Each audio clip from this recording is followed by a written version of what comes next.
Therefore, if you've been fully vaccinated, you no longer need to wear a mask. Let me repeat. If you are fully vaccinated, you no longer need to wear a mask. There you have it. Hey, Slater Crusaders, America's the greatest country in the world. Thanks for being here. The CDC, Joe Biden, now says, if you're fully vaccinated, take your stupid mask off already. Even Joe said you can take it off. Now, he can take it off. Joe can take it off. But not this kid. Look at this picture from the weekend. Right? So you can take it off. But this little kid, he still has to wear his mask. This little disease vector child, he still has to wear his mask everywhere. He's a threat. Could kill grandma, you know. Better watch out. Come on, people. We're still not there yet. We're still not to full sanity just yet. There's two main groups of people who are still going to mask up as you walk around town. Cult members and the mentally ill. To put it bluntly. Maybe that's a bit harsh. Let me tone it down a bit. There's two main groups of people who are still wearing masks. First group, people who are projecting their political allegiance, and that's what the mask is to them. You can call them science deniers. People who still cannot do anything that Trump ever said to do or any conservative would do. That's the cult member group. And then the second group are those who want to hide behind a mask because they have a mental illness. I don't know how to sugarcoat that one. So you have cult members and the mentally ill. So let's break these two groups down. The first one, cult members. The mask has turned into a cult symbol to yourself and to others. It was something that was worshipped. It was a virtue signal to others of look how woke I am, look how brave, look how caring I am. You don't care about grandma, I do. It became so deeply embedded and ingrained into who we are in our daily life. You can't expect people who do something with such religious fervor to immediately just turn it off like it never happened. Because it never had anything to do with science. There was no science ever about it, right? No science was ever in their thought wearing it. So of course science now is not going to have anything to do with their behavior today. Right? It was always irrational. The same people who said, oh, I was in the grocery store the other day, I didn't wear a mask, like a week ago, and said I didn't wear a mask, and the manager's like, oh, the CDC says. CDC says you got to wear a mask. CDC says, the CDC says, the CDC says. Okay, well now the CDC says you don't. And those same people, you think today they're like, oh, okay, great, no more mask. Thanks, CDC. No. They're never going to admit it. They're going to stick with it. They're going to stay with it. They're going to come up with every excuse they can. Those same people are now saying, well, what does the CDC know? Yeah, they're just a bunch of political, they just did it for political reasons, not scientific reasons. Right, are you with me? And on top of the virtue signaling, you also have pride. And this is another segment for another day, but no one wants to ever admit they're wrong. It's one of the strongest human nature forces that exists. No one wants to admit they're wrong. And then you throw the politics on top of that. So you have to, so a Democrat or whoever would have to admit, I was wrong about the masks. And those Neanderthals of Texas and Florida were right all along. Like, no Democrat's going to say that. So the same people who worshiped the CDC last week are now saying, oh, can you believe how reckless the CDC is? So that's cult members. That's political allegiance. That's the first main group of people who are still wearing masks. Never and not at all based on science. The second group, the mentally ill. This has a range to it. Let's start with sort of the more moderate version of this mental illness. This is Rachel Maddow on MSNBC. When I was talking to people today about this new guidance and what to ask her, everybody had very personal feelings about it, and I realized I did too in all these questions. Part of it is that I feel like I'm going to have to rewire myself so that when I see somebody out in the world who's not wearing a mask, I don't instantly think you are a threat or you are selfish or you are a COVID denier and you definitely haven't been vaccinated. I mean, we're going to have to rewire the way that we look at each other, because the CDC's guidance, which she just told me, we are sure, is that if you're vaccinated, you don't need to wear a mask except in very specific circumstances. And so that means as we change that as a country, we are going to look at each other differently and have to unwire our preconceptions about what a mask or a lack of a mask means. That was never healthy thinking, right?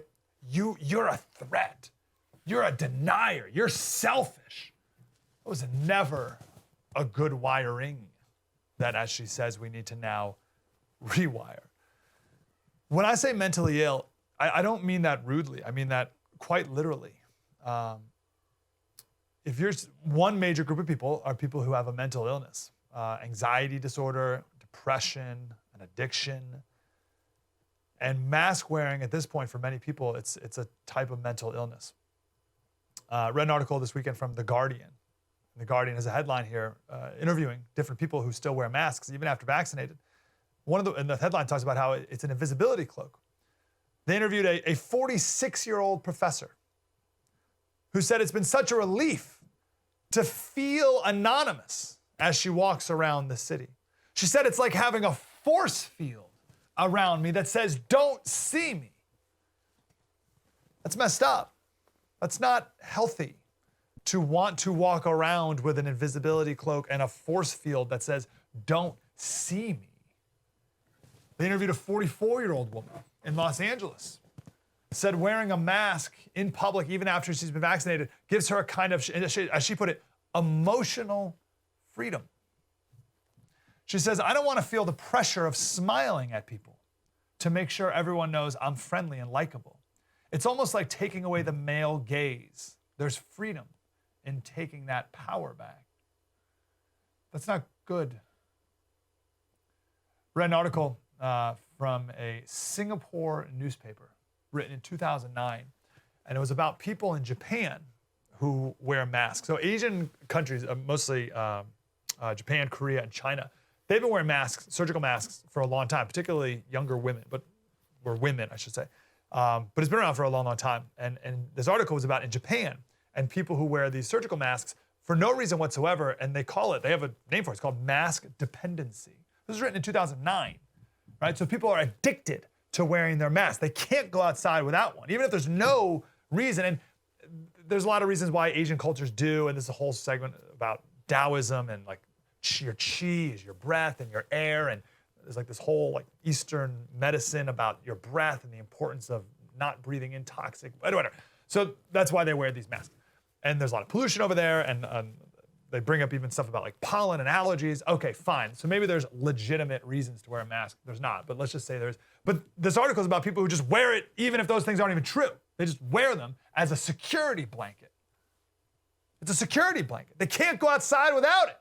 They can't interact with other people unless they're hiding behind their mask and someone else is hiding behind theirs. I joke about that tiny disease vector child that we played up at the top of the segment here. But think about how much we're messing up that kid by telling him that, oh, son, we don't have to wear masks, but you can't go outside. You can't go around other people without covering half your face up. It's messed up. If you've been alive for 40 years, 1 year of wearing a mask, okay, you can go back to normal, even though, as Rachel Maddow said, it's still pretty difficult to rewire even after a year of a habit. That kid, I don't know how old that kid is, 7? He's only been alive for 7 years. 1 year is an eternity to him. The effects of masking a child for no scientific reason whatsoever is way worse than even masking adults. Anyway, sidebar.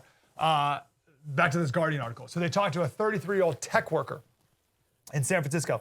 Again, this is the category of people who are still masking because they have a mental illness. This past year of constant camera-on Zoom calls has seriously exacerbated her body dysmorphia, a mental health condition that involves obsessive thinking about a perceived flaw in one's appearance. I just stare at this little box with my face in it and I pick apart my appearance, she said.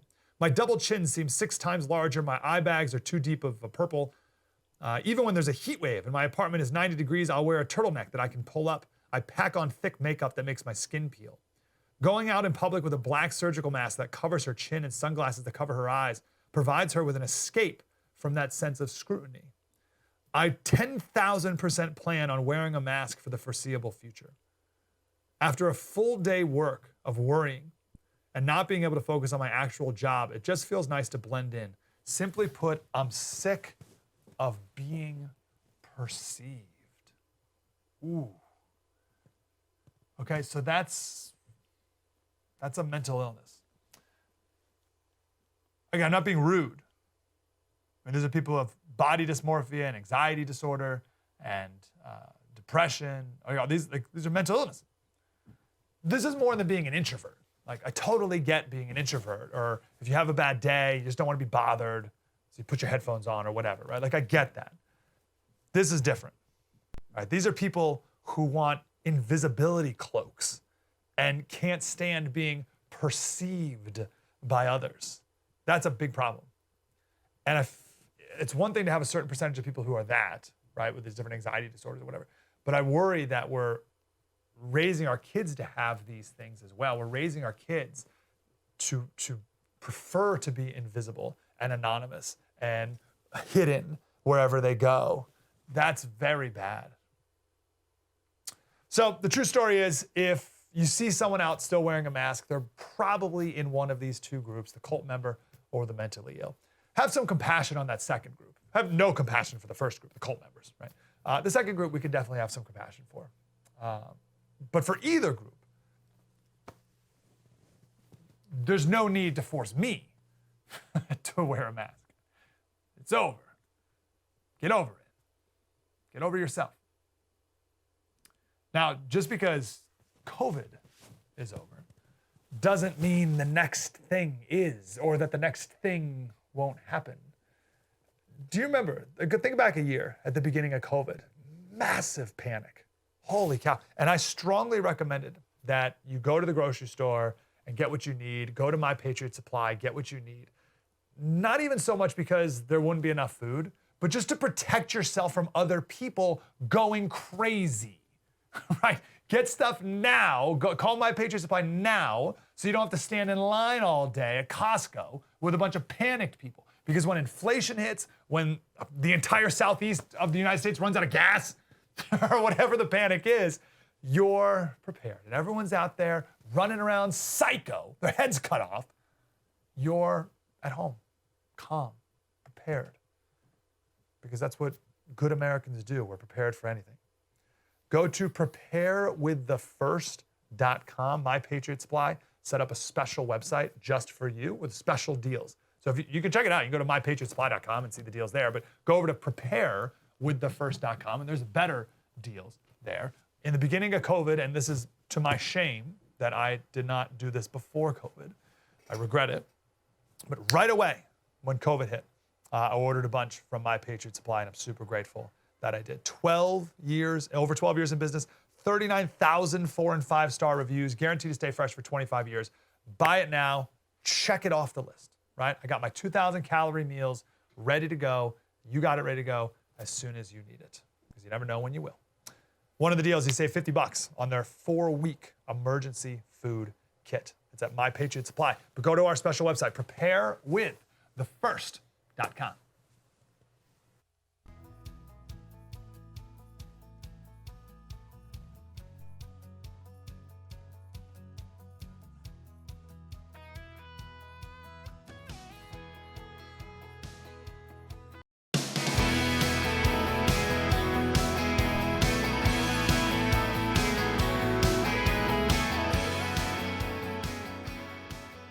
Hey, Slater Crusaders, be careful of the experts. The experts are often wrong. It's hard to find the true story, which is why I'm glad we're here doing it together. You gotta be careful with the experts. I got 3 stories from today of experts being very, very wrong. I don't have to go far back in history to find 3 esoteric, weird, odd, random examples. These are from today. This is a chart from the New York Times. This is a survey. Story number 1, survey of 723 epidemiologists, right? 723 epidemiologists. The question is, these are activities that epidemiologists are doing now. And if you look at the second one, 17% of epidemiologists are still too scared to bring in the mail without precautions. 17% of epidemiologists will not bring in the mail without precautions. 26%, 1 in 4, would still not hike, would not go on a hike, even if masked or distanced. What in the world? They're the experts. Still got to bring in the mail and spray it down with Purell. So there's a lot of reasons for this, right? An epidemiologist, if you're an epidemiologist, you're in the spotlight for the first time in your entire life. 16 months ago, no one even knew what an epidemiologist was. You're out at a cocktail party, someone says, what do you do for a living? You say, I'm an epidemiologist. They wouldn't even know what you're talking about, right? And now, coming up next, we have epidemiologists on TV, on New York Times, interviewed, called, blah, blah, blah. They're the spotlight. They're the experts of experts for the first time ever. So many of these epidemiologists, they feel the need to model the socially correct behavior. That's part of it. But they're still spraying down their mail before they bring it inside. This is a full year after the CDC said none of that's necessary at all. Okay? So you're an expert. Say, oh, I'm an epidemiologist. Here's what I think. Do you still spray down your mail? Yes, I still do. Okay, well, thanks for, can you pass the chips at this cocktail party because I'm not talking to you. I'm not following you, even though you're an expert. Story number 2 on the experts being wrong. Larry Summers, he was the former president of Harvard. He was Obama's former Treasury Secretary, among many other jobs, said inflation is increasing much faster than he predicted. And I love headlines like this that talk about unexpectedly, inflation going up unexpectedly. Yes, I mean, print trillions of dollars. Who could have seen inflation coming? No one could have seen that, certainly not the experts. You trust the experts who are in charge of our money supply? You trust the experts? Third example of trusting the experts or not trusting the experts. This one's pretty wild. Richard Dawkins. Okay. Who's Richard Dawkins? Richard Dawkins, I think he's like known as the most brilliant scientist of our era. If you ask most people, Richard Dawkins, most people don't even know what he is or whatever, but he's like the Albert Einstein of our era. He's the most revered. Like if you Google scientist, like Richard Dawkins comes up. He's a professor at Oxford, right? So like he's the scientist of scientists, Richard Dawkins. He may even be a Sir Richard Dawkins, actually, right? So he was asked a while back, someone wrote on Twitter, someone said, I honestly don't know what I would do if I were pregnant with a kid with Down syndrome. Right? Someone's like, I don't know what I would do. And he wrote back, abort it and try again. It would be immoral to bring it into the world if you have the choice. Okay, that was a couple years ago. This just happened yesterday. This is audio from a radio interview in Ireland. It should note here that the host, his son, has Down syndrome. And listen to how brilliantly this radio host questions the most brilliant scientific mind of our day. Why is it immoral not to abort it? Well, that was probably putting it a bit too strongly. But given that the amount of suffering in the world probably does not go down, probably does go up, compared to having another child who doesn't have Down syndrome. What I'm interested in is how do you know that it increases the amount of suffering in the world to bring in a child with Down syndrome into the world? I don't know it for certain. It seems to me to be plausible. You probably would increase the amount of happiness in the world more by having another child instead. Do you think? But you have no reason for knowing that. I have no direct evidence. No, it just seems plausible. Just, you're such a scientific, logical person that I thought that you could possibly have some logical backup to it. Do you know anyone with Down syndrome? Not intimately, no. Okay, yeah. I mean, look, everyone has their own experience of it, and possibly my experience would be that you're not necessarily right, and I think a lot of people would think you're not necessarily right. But look, anyway. I'm sure that you love your child Oh yeah, other nothing, people do it. nothing to do with that. I'm not having an emotional discussion with you here. I'm simply having a logical discussion with you. Do you think it would be immoral for them not to do it? Let's leave out the immoral. No, but you brought immoral into it. Okay, well, I take that back. I Okay. think it would be wise. I think it would be wise and sensible. You know, children who are so-called perfect can cause terrible suffering in the world as well. But I suppose we have no way of checking, have we? No, of course. Yeah. How good is that? I'm going to put that on our website, mikeslater.locals.com, so you can watch that clip again and again and again. I love that clip because it so clearly shows the limitation of the scientific mind. Right? So first, he doesn't know anyone with Down syndrome, so he has no personal connection to even, or personal experience to draw from. Just preconceived notions, which is not very scientific. Yet he has no hesitation to make grand statements, grand declarations, to abort the child. Says it's the moral thing to do. But even his way of thinking, his method of thinking, it's extremely utilitarian, right? It's like, let's calculate net happiness versus suffering, right? That's like his one scientific way of looking at life. Down syndrome equals bad, means kill it. Have a new baby, that's perfect. Less suffering, more happiness, good. That's see how utilitarian that is? It's like, oh, well, listen, a human's worth is determined by its GDP. Can a Down syndrome baby, hold a job and make more widgets at the factory? No, well, then it's not worth him being alive. Right? That's the elitist, progressive view. And I love this interview. The interviewer is like, okay, let me just get this right, Richard Dawkins. You have no logical backup for saying this?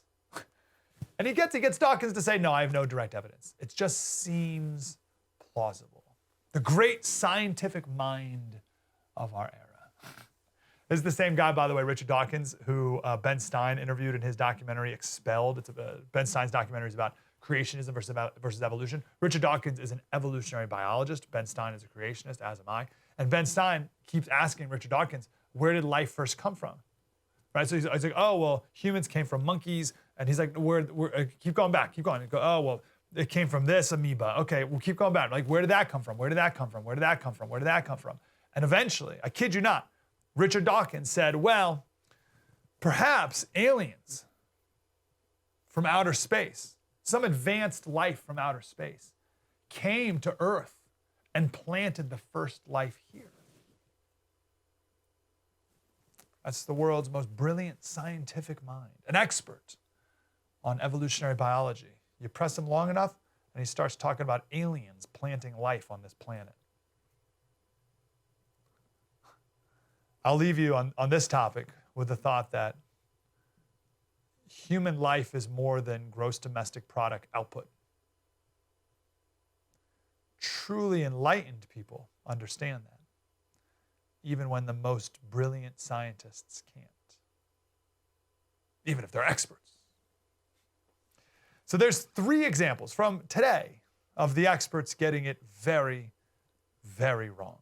17% of epidemiologists are still too scared to bring in the mail because of COVID, like COVID virus particles on letters. The economic experts who didn't see inflation coming. Who would have known? And Richard Dawkins, unable to think clearly at all, unable to think morally about the meaning of life. And what is life?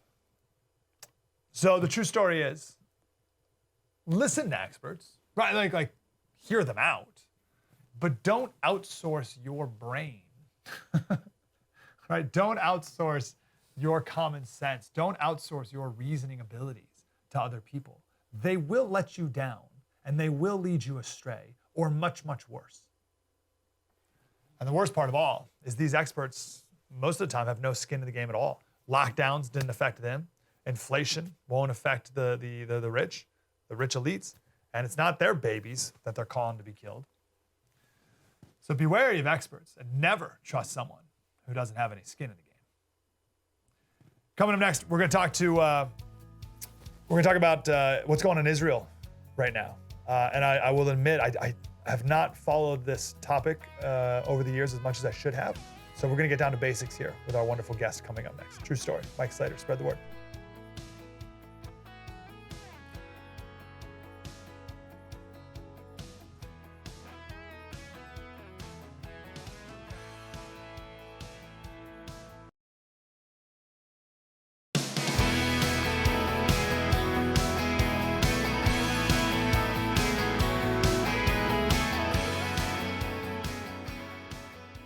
Hey, Slater Crusaders, I know you've seen these last few days. We got bombs going across the border between Palestine and Hamas and Israel. What is going on? Who are the players involved? Why now?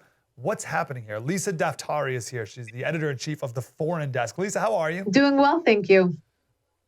Thanks for being here. Let's start from the very, very beginning. I regret that I don't know enough about this topic to even pretend to speak eloquently about it, so I'm really grateful you're here. Okay. Let's start with the players involved. And by the way, I'm convinced that the media either is on the wrong side or doesn't know what they're talking about either, and doesn't admit it. So let's make sure we do. Who are the players involved? Who are the names and areas that we need to be aware of? Sure. So I'll go back, and in your intro, you said between Palestine and Israel. So there is no actual nation of Palestine.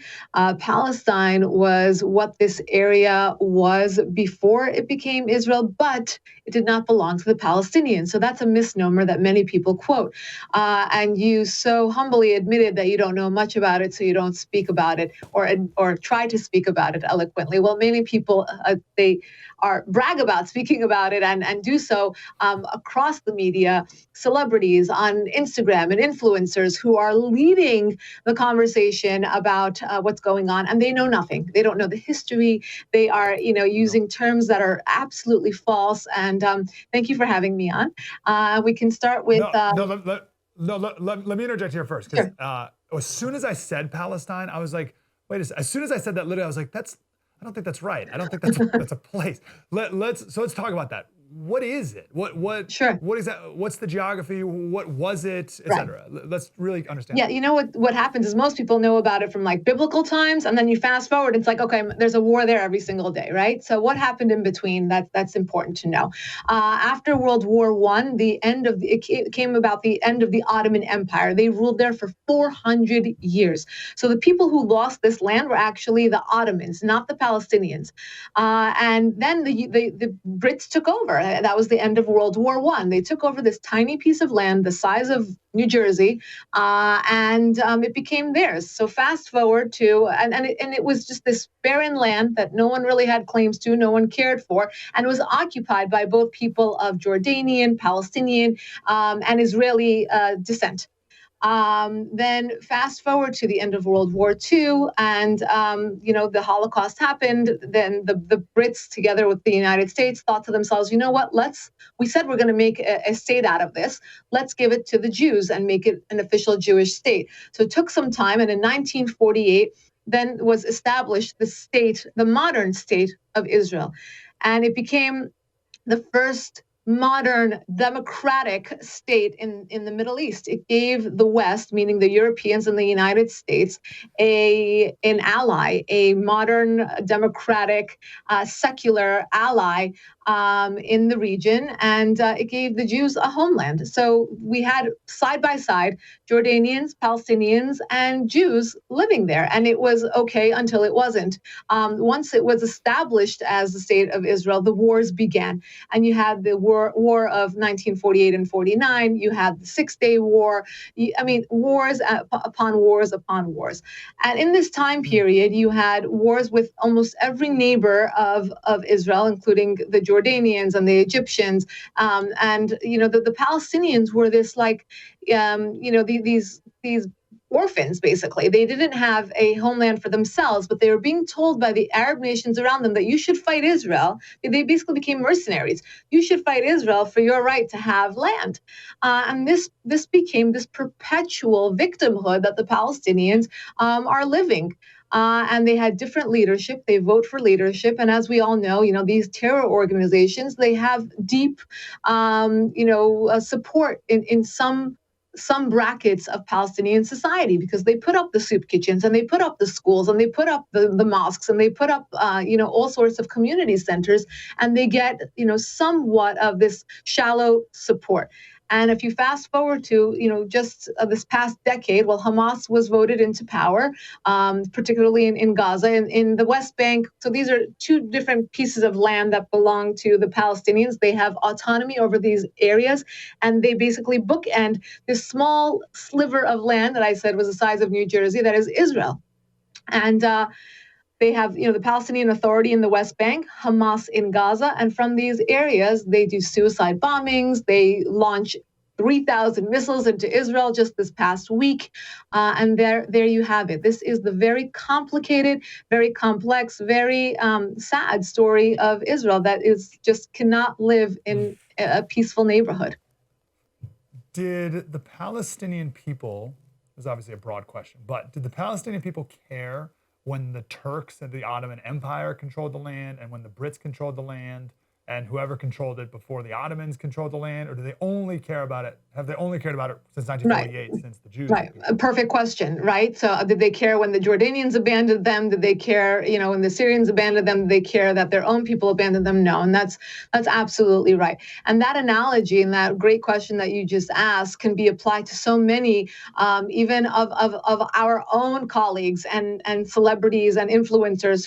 Were they screaming out for the women of Afghanistan? Were they crying out for the journalists in Iran who are being hanged because of their, Facebook posts? Were they crying this way and then protesting on the streets of London and in Toronto and in Los Angeles for the Uyghurs of China that there's an actual genocide going on?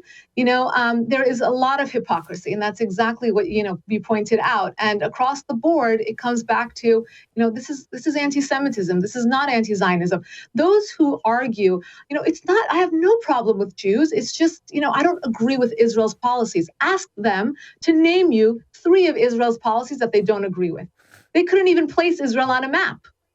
And it's we have to put an end to this and have a real conversation and a real debate about the future of the Palestinian people, the future of Israel. And I think the Abraham Accords really it's a historical mark in this conversation, because it will change the future of the Middle East in so many ways, and for the people of the Middle East. You have a UAE minister coming out this past, I think, a couple days ago, in support of Israel, an Arab nation that is giving Israel more support than our own White House. And it's tremendous. It's tremendous. And that's going to be the real difference maker in the future of the Middle East, not what's going on right now. So why, and you're being wonderfully eloquent, I'm grateful for you. Why do progressives, AOC, one of many, right?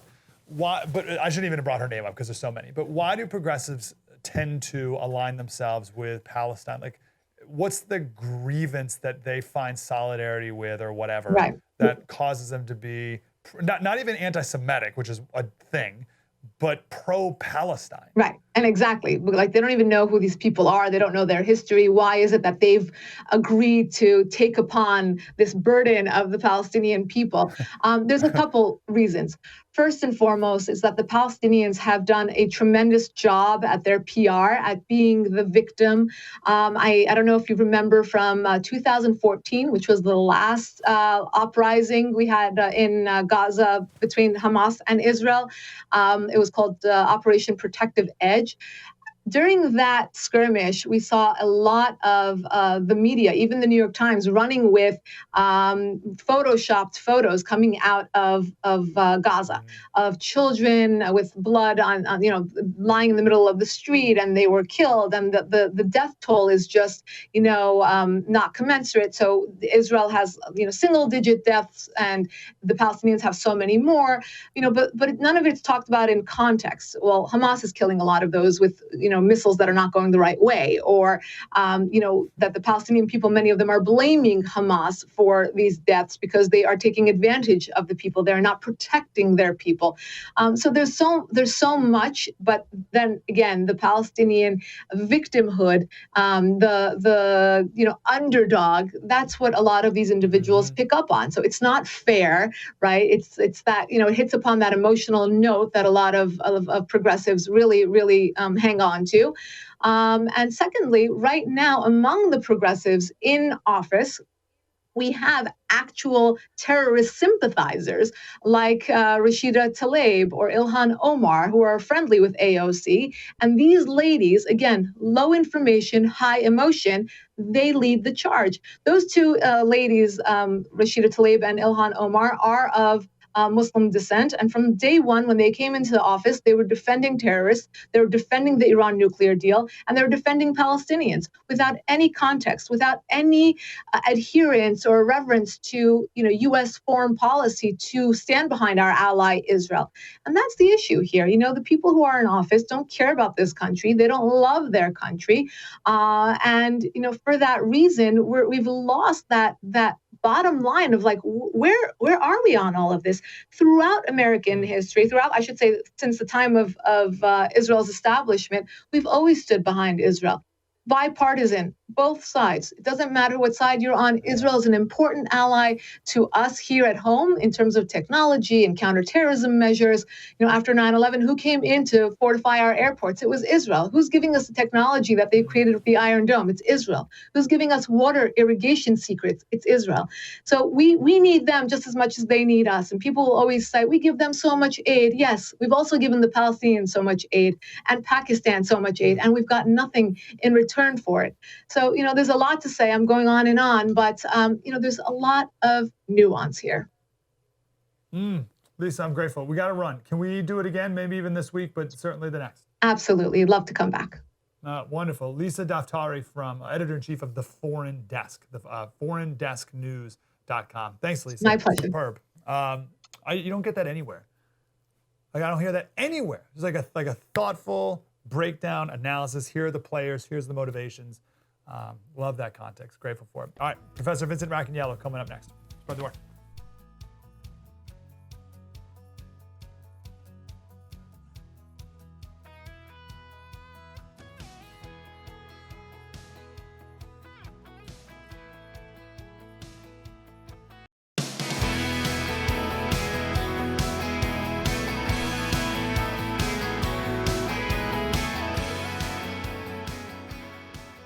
Slater Crusaders, Professor Vincent Racaniello is here, the virologist at Columbia University. There's a few, but you're number one in our book, Professor. How are you, sir? I'm very well, and I bask in your praise. Oh, beautiful. I have plenty to give. Microbe.tv is the website for the podcast and all the rest. One thing I learned from you, of many, is, and that I don't hear people making a clear distinction of, is there's a difference between getting infected, getting sick, getting hospitalized, and dying. So I read these headlines the other day about these members of the Yankees, like 8 Yankees. They got COVID, breakthrough infections. And I didn't read anything in the article about any of those distinctions. So they got infected, but they didn't get sick. What does that say about the vaccine? I'm so glad you asked, because, in fact, if you read all the articles, they say none of them were sick. They were just tested because they're testing them regularly, right? They're a team. They want to make sure. And they're testing them. They're looking for nucleic acids and nasopharyngeal washes. So this means that you might be able to get infected after vaccination, but you're either not going to get any symptoms or you're certainly not going to get seriously ill. This is exactly what the vaccines are supposed to do. They prevent you from getting sick. And I think that's a great example of it. Do we have any numbers, months now, of vaccinated people who are infected and their ability to spread? There aren't great numbers yet. This is being worked on. The question is, so if you're vaccinated, fully vaccinated, right, all the doses that you're supposed to get, and you get infected, can you spread virus to others? A few studies have been done, they're rather small, suggesting that we're not going to be transmitting it to other people. I think that's probably what the answer is going to be. The most human vaccines do prevent transmission. I don't see why this one is going to be any different. You're going to be vaccinated. Maybe you get infected. You go somewhere where there's a lot of virus. You get infected. Virus gets in you, and your immune response within a day or two immediately clamps down and prevents you from getting sick. But a little viral reproduction happens. You may shed it, but I don't think it's going to be enough to transmit to other people. So the answer is we don't know definitively, but it's looking like transmission doesn't occur, and I think that's going to be the outcome. And again, if they're vaccinated, then even if you did transmit it, then it'd be the same thing. They'd just be like the Yankees, where they'd get it. Exactly. Yeah, I mean, the bottom line here is the more people who are vaccinated, the less we have to worry about this. Yeah. What's a stronger protection, having had COVID or getting the vaccine? I think overall it's going to be being vaccinated because I think when you get infected, depending on the severity of your disease, the virus could interfere with your immune response. It's not going to happen in everyone, but it might happen in some people. So the vaccine, of course, there's no infection whatsoever. The protein goes in and has undivided attention of your immune system. So I think overall the vaccine is going to be better for that. But natural infection-induced immunity can be good as well. Okay, let's talk about kids. So my oldest son is 4. He's about to start school in a couple months. California mandates vaccines for like polio and everything else in order to go to even a private school, certainly a public school. Mm-hmm. So I have a feeling that they'll do this. They'll mandate it for COVID as well. I don't know, but that's just a feeling I have. I wouldn't think that a vaccine would be different for kids versus adults, but COVID is different for kids and adults. Mm-hmm. So how should I, as a parent, be thinking about virologically how a vaccine could react differently in children than it could adults? Does that make sense? Yeah, it does. So as you know, we just had approval of Pfizer vaccine in 12 to 15-year-olds, right? And that approval was done after a study with just a few thousand kids. And many people are asking me, hey, we tested this vaccine in 30, 40,000 adults. Why only a few thousand kids? Well, the answer is kids are people too, right?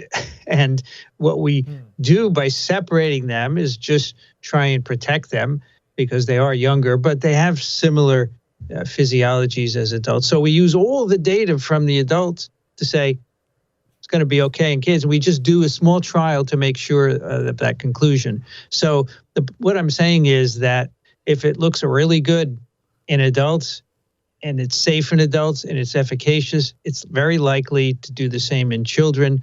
And we're just doing small trials to make sure. So I think these vaccines are all going to be fine in kids. Let me just push back a second on that because I'm totally with you. I'm not trying to be rude. If the virus is different in kids versus adults, why would we conclude that the vaccine would be the same in kids and adults? Well, remember, the virus is milder in kids, right? Overall, there's less fatality. Right, there's less severe disease. It's not zero. I'm not saying it's zero, but it's much less than in adults. But that's the virus, which is reproducing and interacting in a number of ways with our immune system. The vaccines just go in and make protein, and lots of childhood vaccines do the same thing. So that's why I'm not too concerned about that. Okay, fair. We have 50 seconds, sir. What's your parting thought for us?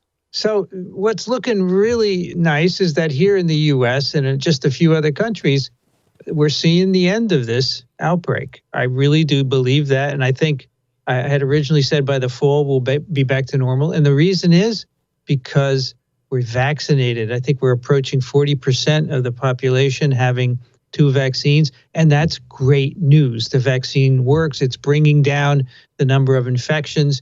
You can now go outside without a mask. So I would like more people to get vaccinated. You know, the rate has been slowing down a bit. I think that's crazy. We should get more and more people vaccinated. It's safe. It's efficacious. As we said, it prevents. Hey, if it's good enough for the Yankees, it should be good enough for everybody, right? Love it. Microbe.tv, and you can keep up with the professor and the whole gang over there as they talk all things COVID and all things virology. Professor, always good to talk to you, sir. Good to see you. Thank you. We'll do it next week. You too. Thank you. Microbe.tv. True story. Mike Slater. Do it tomorrow. Spread the word.